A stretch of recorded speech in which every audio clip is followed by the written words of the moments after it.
Local programming on KRWG made possible in part by viewers like you. Thank you.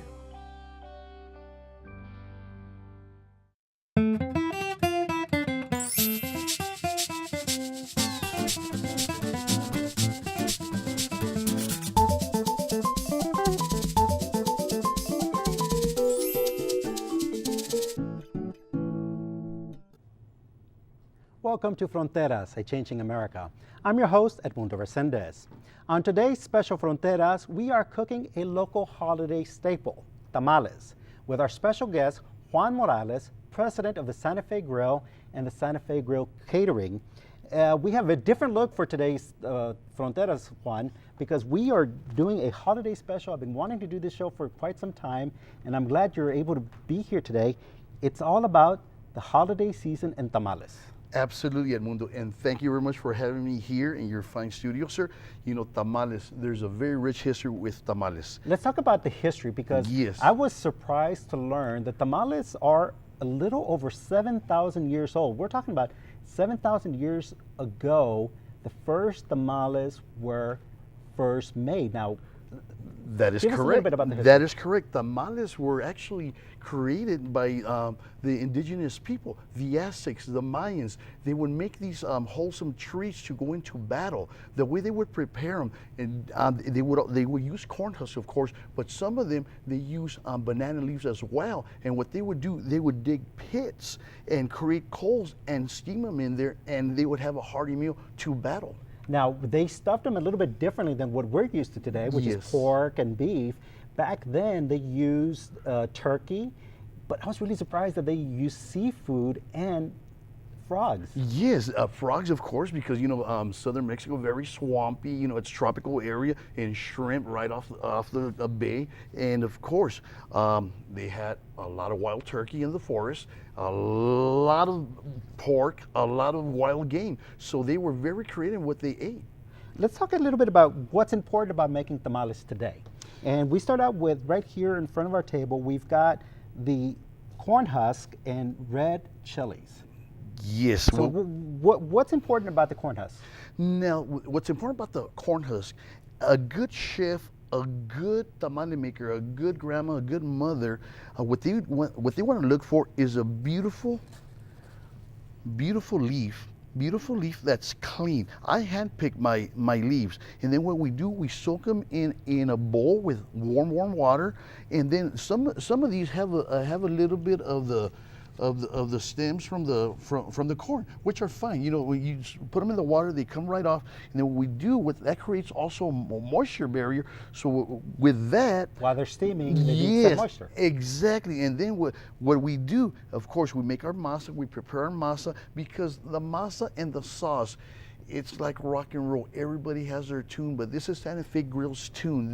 Now this is your grandmother's recipe. Yes, it is. Okay, so let's kick things off. We've got the leaves already soaking. A tip that I want to give when I do my tamales is I have a cooler, and the leaves I select are a little bit harder. So what I do is I put the leaves in the cooler, and then I put steaming hot water, and I close the cooler, and within 15 minutes, the leaves are ready to go. Absolutely. Now that is a very good way of steaming and clean your corn husk as well. You could also, if you don't have a big cooler like that, it just depends on what you're making, you could use your sink as well. And what I personally use, I like to use the white corn.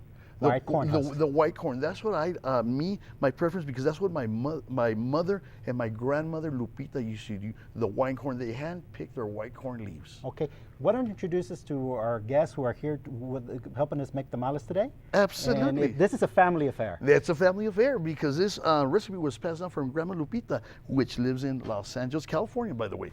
Okay, here to my right is my lovely daughter, Marley Lopez Morales, and my beautiful wife, Cindy Morales, who are tamale gurus, by the way. They are tamaleras extraordinaire. Okay, so we're talking about making a tamalada. Let's start out with the masa. The masa. What's the best way to prepare the masa? Because it's got to be done in such a way. We're going to be putting up the recipe for the masa on the screen a little bit later. But what's the best way? How do you start out with the masa? With our masa, what we do, like I say, I'm very picky about the products that I bring in.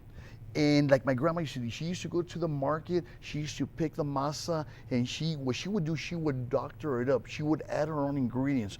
So what are the ingredients? So my grandma, I'm talking about, she's 90 years old and she's still singing tamales. Now what she does, she uses lard.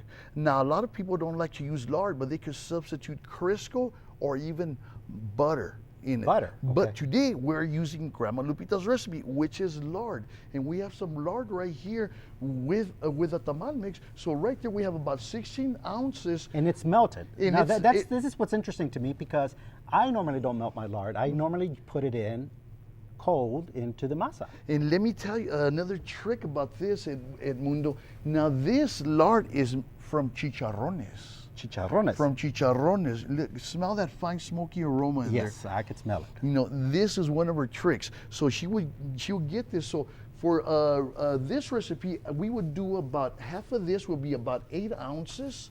About 8 ounces right there. That'll be about half of that right there. And then right here, my beautiful wife Cynthia, what she did, she pureed some of the red chili pods earlier. She soaked them, she pureed them, sifted them, and now what we're gonna do, we're gonna throw some of that red chili sauce in there. Here you go, sweetheart. Once you throw some in there, throw a good little dazzle in there. And that right there, Edmundo, that's the way my grandmother would condition it, season it. Because the reason she did it like that, because what it would do, it create moisture in there. It created moisture and it gave the masa a really good flavor. Because with that, the manteca from the chicharrones, it has salt in it already. So you don't need to add salt. Exactly. Now let's talk about the red chili, because that's very important. Mm-hmm. What chili do you use, and what chili do you recommend to be used? Because there's different types of red chili out there. Absolutely. This is what we use. We use nothing but New Mexico red. Okay. Sandia Barker, straight from Hatch. Straight from Hatch. Okay, perfect. And so what you would do with that is you would boil it. Yes, what we would do, we'll start off with about 20 pods right here. We would get them, we would stem them, put them in the pot, fill it up 3/4 of the way with hot water, bring them to a boil, let it sit, liquefy, and then sift it out, and then you season it on the saucepan. What's a good seasoning for the red chili? For the red chili, what we like using ourselves is garlic. And what I like to use is granulated garlic and just a little bit of salt, because you don't need too much salt. Of course, salt is to taste. Granulated garlic is a very key component to this, because it blends in really, really well in there with the puree, the red chili puree. And then you salt it to taste. A lot of people like different amounts of salt on their product. So we just add a little tad. For this, we'll probably add like three teaspoons, because remember, the manteca that we're using comes from chicharrones, and chicharrones, it's like bacon. They're a little bit salty because it's cured. So, and that's what we're doing, Edmundo. Now the girls are massaging it right there. Now see, it's nice and creamy, nice and smooth right there. So they'll be ready to start whipping out some tamales. Okay, and let's talk about the red. We're not doing vegetarian tamales, but there is a recipe for vegetarian tamales. There is. We're doing pork tamales. So yes. What's the best selection of pork? The best selection of pork that I personally prefer is pork cushion. And pork cushion is this what I have right here. A very lean cut of pork, very lean, very tender. And a lot of people like to use pork picnic, pork shoulder, which is fine, but it has bone. This is boneless. Okay. This is boneless. The reason I use this, because I yield more meat for my tamal recipe. Now let's talk about preparation of the pork. Tell me, how do you prepare the pork? The way I prepare my pork, I get about a 10-pound bag of pork. I put it in a pot filled halfway, say you're talking about like a 6-quart stock pot. 6-quart stock pot. You fill it up halfway with water. You throw in like about 20 garlic cloves. 20 garlic cloves. 20 garlic cloves. Okay. 20 garlic cloves. Emphasize on garlic. Garlic is very good for you, and it gives pork such a delicious flavor. And it boils in there, blends in there with the natural juices, and it just falls apart, Edmundo. Okay, and do you spice up the pork after it's cooked? Yes, what we do with the pork after it's done, what we do, we get a nice Dutch oven, a stock pot, and then we have our sauce already pre-made. And what we do with it, we get the meat. We get the meat on the burner. We gradually add our red chili to it, and then we throw a little pinch of, say, some oregano. A lot of people like oregano. A little bit of black pepper and salt, just a little, and then you combine it all together, bring it to a boil, let it simmer for 10 minutes, and it's ready to rock and roll. Okay, and then we've got the pork already prepared. And tell me, with this pork, I mean, you've got about 10 pounds. About how many dozen tamales will this make? Well, you figure we're using about 2 ounces of meat por tamal. 2 ounces of meat por tamal. We are using about 4 ounces of masa por tamal. So the girls, from that amount of meat right there, I believe they yield about, ladies, we yield about 10 dozen. 10 dozen tamales. 10 dozen so let's start the tamales. preparation right now. Marley is going to take the tamale leaf, and as you can see, she uses the back of the spoon, and she begins to spread. Now, spreading is important because you don't want to spread it too thick and you don't want to spread it too thin. That is true. And a nice, even, smooth finish will work. And notice how she goes with the green, and then she's going to hand that beautiful leaf off to her lovely assistant, Miss Cynthia. Okay, and then from there she adds the meat. Yes. Okay. Now let's talk about how the addition of the meat. How much meat do you recommend that you add per tamale? I would recommend about a teaspoon, actually a tablespoon. She has a nice little tablespoon right there. And you go use a paddle, honey. Use a paddle. Use a paddle. There you go. Go ahead and see, that's actually the bigger size than a tablespoon. But say about 2 ounces, and I'll show you what 2 ounces looks like, Edmundo, right now. Okay. That's good right there, Marley. That's good right there.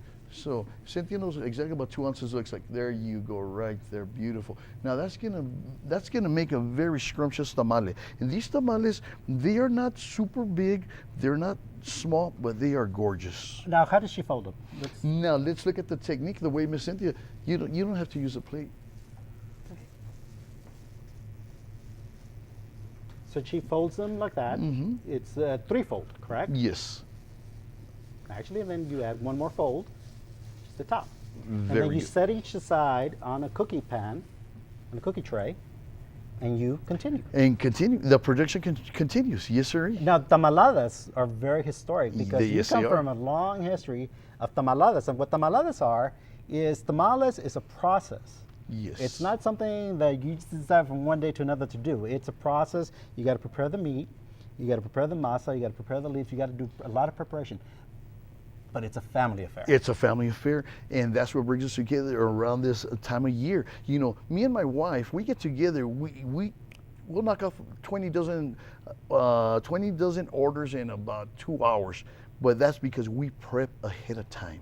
We prep ahead of time. You know, of course, I'm in food service, so everything's handy for me. I have my commercial kitchens where I do everything. But it's nice to do the tamales at home when you have 10, 15 family members, if you have a supersized kitchen. And everybody's got a specific responsibility. Yes. You've got the person that spreads it. You've got somebody that puts the meat in there, folds it. Now, one thing my mom always had as a rule is only one person was allowed to put them in the steamer That is correct. because she wanted to make sure that we're tight and the steam would spread out evenly. Absolutely. And Miss Cynthia is very good at that, by the way. She is a wizard with that. She stacks them up really good. She has her own technique, and she does it very well. And the way she does it, it just works fabulous, Edmundo. It just works fabulous the way she stacks them. I've seen a lot of different people stack them different ways, but her technique is ideal. And we'll give you guys a little demonstration here shortly. Now, let's talk about the different kinds of tamales. What kinds of tamales do you make? And now, there's historically people from Central America and South America use banana leaves. Yes, they We're do. using corn husks. Yes. What recipes do you recommend for making tamales? I mean, you've got green chili cheese. What do you like? Well, I like green chili cheese. I also do turkey tamales. Okay. Because, you know, some of us are health conscious. So, you know, we skip the pork fat, we skip the manteca, and we use some nice Crisco, some butter in there, massage it. That's just for moisture. Techniques for when you spread on the hoja, it comes out really nice. Turkey is ideal. Mm-hmm. That's really good. What's your secret to making sure that the turkey isn't dry? Well, I tell you why. Because what I do, I get my turkey, we boil it. We boil the turkey, we let it sit in the stock pot with the stock in there for 24 hours in the walk-in cooler or in your refrigerator. Oh, so you let it soak. Yes, we let it soak, and that gives it a much richer flavor with having those bones in there. And then it's cooled off. You take it out. Yes, you start shredding, and then you make your sauce to taste. You can make them with green chili. You can make them with red chili. So what's the when you're talking about making vegetarian tamales, you recommend using Crisco, using butter. About how much Crisco or how much vegetable shortening should you use for that? I would use about, say, for about a 5-pound batch of masa. What I would do, I would use about a cup of butter, or margarine if you prefer margarine. If you're a true vegetarian, a margarine. And what you would do, you just condition it in there, condition it, and then if you're gonna make green, you don't need to add no green sauce to it. What you do, you add some of the broth. The broth, okay. Yes, you add some of the broth. Okay. Yes. So, again, in your family, what was advice that your grandmother gave you to make the perfect tamale that you follow to this day? Lead, follow, or get out of grandma's way. Okay. And everybody would. Grandma was in charge. She was a matriarch. She was a matriarch, and she was in charge. I was 5 years old, following her around. Do this, do that. I was a gopher. So now I have my gophers. Okay. And so, what sides do you eat your tamales with? What sides do you recommend? I mean, obviously, good guacamole. Yes, you know what? Here, I love. In the morning. She makes me eggs with pinto beans. I like them for breakfast. For lunch, she'll make me some extra red sauce or some chile con carne. Just cover it right there. A side of beans and rice goes really good. And guess what we just did earlier? This is Santa Fe Grill style, a tamal burrito. Little bit of beans, and it was created by yours truly, Miss Marley over here. Okay, let's take a look at the tamales that they've made. Bring that cookie sheet over. Okay, so this is what they look like as they're being prepared. Yes. Okay, let's take a big pot of steaming tamales right now. Now, how do you know when tamales are done? Well, there's a trick that my grandma taught me as a young child. The tamales, do not mess with it until she got there. And what she would do, she would carefully open the lid. Open the lid, because see, there's a lot of steam coming out. Mm-hmm. And of course, she always had extra towels in there. And of course, she kept a lot of extra leaves in there. The extra leaves, because sometimes with the tamales, they come out a little bit small, or sometimes you have to tear them. Exactly. So the leaves that don't quite are up to par, you save these because you're going to use them later. You're going to use them later to cover the tamal. So what she would do, she would go in there, reach in there, and then grab a tamal. She would bring it out, put it on a plate, and then she would let it sit for say about a minute or so. And she would do just either with the tongs or with her hand. And if it peeled off, it was ready to rock and roll. Look at the moisture. Look at that moisture. Look how delicious that is. Now this is ready to be eaten. That is ready to be eaten right there. Flavorful, wholesome, delicious. And this is the way to go. Okay, so what we're going to do now is we're going to put the tamale recipe up on the screen, and when we come back, we're going to talk about making a dessert to go with the tamales. Absolutely. So here's the recipe for making tamales, and when we come back, how to make good flan on Fronteras.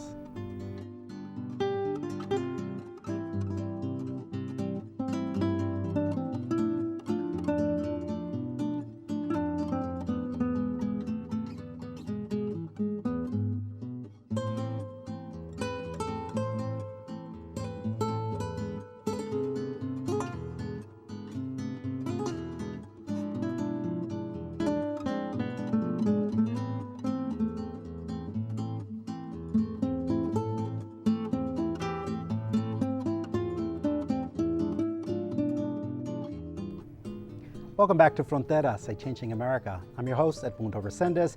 With me is our special guest today as we are preparing for the holiday season, making tamales. And now we're going to talk about something, sweeten things up a little bit. Yes, now, we there are recipes for making sweet tamales. Now, personally, I'm not a sweet tamale kind of guy. I like my salt. I like my spices.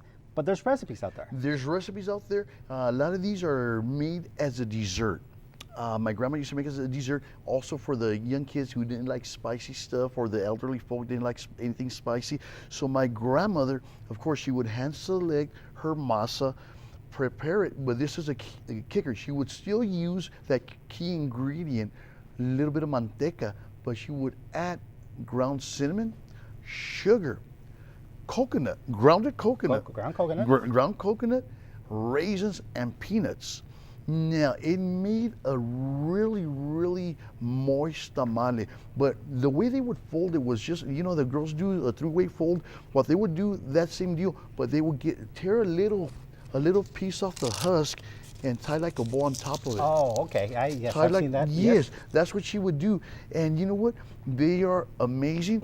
A lot of people like them. Just like I said earlier, you know, tamales are like rock and roll. Everybody has their tune. And I do get requests a lot for those. As a matter of fact, I also make a world-class flan. Let's talk about flan, because that I'm familiar with. Yes. What is your secret to making a good flan?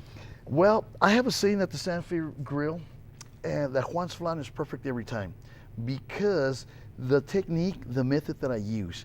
Yes, I hand select fresh grade eggs. I get 16 eggs. I get 4 cans of evaporated milk. It has to be carnation. Carnation, okay. Carnation. There's pep, but carnation is good. That's ideal, works for me. And then vanilla extract and sugar. So I get all of that, all those ingredients, 16 eggs, 4 cans of evaporated milk, a cup of sugar, 1 cap of vanilla extract, which would yield a tablespoon. Mm-hmm. You throw them in your KitchenAid, you mix it for about 10 minutes. Now, while that's going on, you know, you get yourself a good assistant. Like I have my beautiful assistants over here in the background whipping up a bunch of tamales, and I get a nice skillet. I throw about 2 pounds of sugar in the skillet. I make my own caramel. Melt it down. I get my souffle cups. I get the sugar, I melt it down. I pour it in there. As I pour it, one of the gals gets them, they start turning, playing it, so it could coat the entire inner part of the bowl. Okay. And then that goes around, and what we do then, before I put them in a bath bake method, I get a tablespoon and I remove all the little bubbles. All the frost from the top, I remove. And then what I do, I get hot water from the sink, put them in a 2-inch hotel pan. I lay 8 of them in there. I put about, say, halfway of water in that 2-inch pan, so it'll be about 1 inch. You use your judgment. And then the key is also, you could use convection oven or you could use conventional oven. Most people at home have conventional. I use both. We're professional. So with convection oven, you preheat it to 350 degrees with the blower on low. You preheat it for 15 minutes. You throw it in there. Bake it for half an hour. Flip your pan around, set it for another half hour, and voila, take it out, let it sit for 5 minutes, and it is ready. So this just came out of the oven about 20 minutes ago. So this is what I do. A lot of people like it served warm. A lot of people like it served cold. So this is... I've had it served cold. Yes. I've had it served. Served cold. And the ones that we served out a little while ago, of course, they were steaming hot, but cold is good. I like them cold. I like them both ways. So when you get yourself a nice little boning knife, you know, with no ridges, of course, no stick knife. You just go in there, carve it around. Don't be scared. Carve it around. And then voila, you put it down. You get your nice little plate right here. And this is the tricky part. You got to be really quick. You got to do this. Shake it around. Wiggle it just a tad. Separation. Voila. There it is. Juan's flan, perfect every time. So, for those of you who don't like to share your flan, I mean, you know, but how much flan does your recipe make? The recipe that I makes, it makes 16 cups. 16 cups. Mm-hmm. 16 cups with the measurements I gave you right there. Okay. And flan, how is the best way to enjoy flan? The best way to enjoy flan, what I do, I get some whipped topping. little dab here, little dab there, and then I get some extra caramel candy because when I'm melting the caramel, I throw some on my stainless steel table or on my granite countertop, and I make candy, and then I just garnish it. Boom. Comes out really pretty. It looks attractive. If it looks attractive, you know it's going to taste even better. And what we do, we just start digging in. Everybody enjoys it. Okay, so the recipe will be available on our website at krwg.org. If you go to the Fronteras section and click on today's show featuring how to make tamales, we'll have both recipes on how to make tamales, Juan Morales' grandmother's tamales, and how to make flan. So make sure to go on there. Now, Juan, as we approach the holiday season, what tips do you have, final tips do you have for making tamales? Stressless, let the good guys from the Sanfield grill make your tamales. That's the quickest way to go. That's the quickest way to go. Okay, it saves a lot of time. Saves a lot of time and energy. But for those of us that want to make the tamales, I invite my friends over. Absolutely, And yes. we have a tamalada. And we tend to do about 15 pounds worth of masa. Yes. And we do vegetarian tamales. We do bean tamales, which is my daughter's favorite. And we do green chili and cheese tamales. Those are delicious. Now, I want you to try next on your next tamalada, get some calabacitas. Make some calabacitas, some zucchini and squash. Saute them together with some garlic, onion, tomato. Saute them, make your nice little calabacitas, and then you just top them off in there and roll them out. You have something new. I also make those. Juan Morales, thank you very much for being here on Fronteras, a Changing America. We hope you have enjoyed the show. If you missed the show, it repeats throughout the weekend, but you can also go online to krwg.org and download the show and watch it at your own convenience and share it with a friend as you enjoy your holidays making tamales right here on KRWG and Fronteras, a Changing America. Thank you for tuning in.